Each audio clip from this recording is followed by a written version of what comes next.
Mr. Deputy Chairman, I have a few brief remarks to make. If I may say so, I think in this honorable House, when we discuss such a matter as this, it would be better and in the fitness of things if we discuss it in terms of principles instead of introducing names of individuals, how many rupees, who gets, or the names of individual firms. I am not in the least interested to defend high salaries paid by any business firm either in Clive Street, Calcutta, or in any other street elsewhere. But I think, as a matter of principle, we should avoid mentioning names of individuals and firms because it seems to be unjust and unfair. We in this house are a privileged group of people, but we should be very careful about using our privilege. Otherwise, we might do damage to the prestige and authority of Parliament in the eyes of the public. Now, sir, I think we should discuss this measure in terms of principles and policies, and the two important basic points that are involved in this are a question of investment and a question of incentives. We have decided to bring about what we call a socialist society in this country.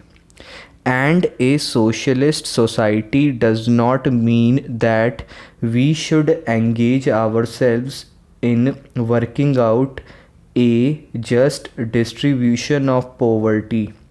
The main purpose of a socialist society is to produce a sufficiently large volume of wealth so that we can provide our people with at least the minimum requirements of civilized human existence in terms of food, cloth, housing, health, education, and so on.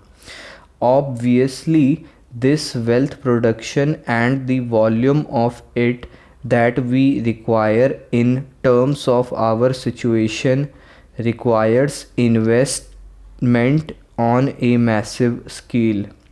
A socialist society has to invest capital in order to produce wealth. It may interest my honorable friend to know that in the Planning Commission in Russia, there is a whole time member whose designation is member in charge of capital investment. It sounds rather odd that a socialist country has to appoint a man whose principal anxiety is to work out the best way of capital use. Now, sir, in any kind of society such as ours, it is possible to work out the amount of savings that the society can possibly make in terms of its own situation and the amount of investment that is necessary in order to produce the volume of wealth that we have got to produce if we are going to achieve our social objectives. The difference between what we have got to invest and what we can possibly save in terms of our own society is a very wide gap in our situation, and that gap has to be filled obviously by importing capital from wherever we can get it. If we can get it from a socialist or a communist society, by all means we should take it. If we cannot get enough from them, we have to take it from other kinds of society whether we agree or disagree with the social purposes or the kind of political organizations that they believe in. That consideration is totally irrelevant.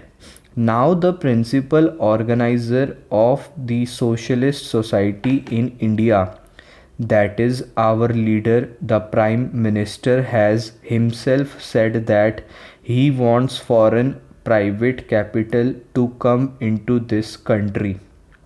It is not that it is a very desirable thing.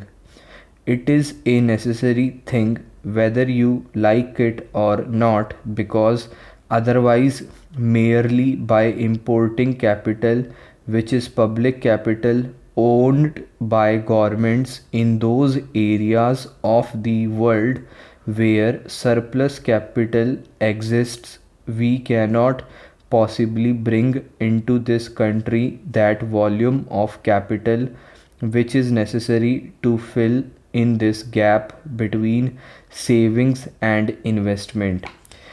Therefore, as a matter of state policy, the government of this country has decided, with the approval of Parliament, that there is room for investment of foreign private capital also in our economy.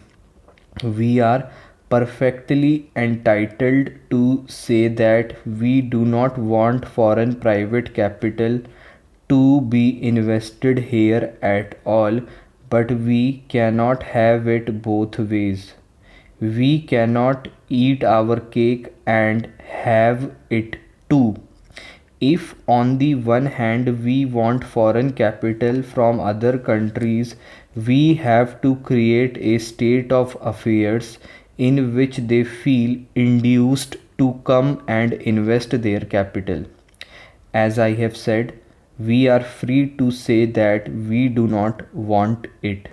But if we do want it, we cannot at the same time insist on creating conditions which forbid them to do so, which they find extremely discouraging. And one of the things by which we could prevent foreign capital from coming into this country is to approve of a measure such as this.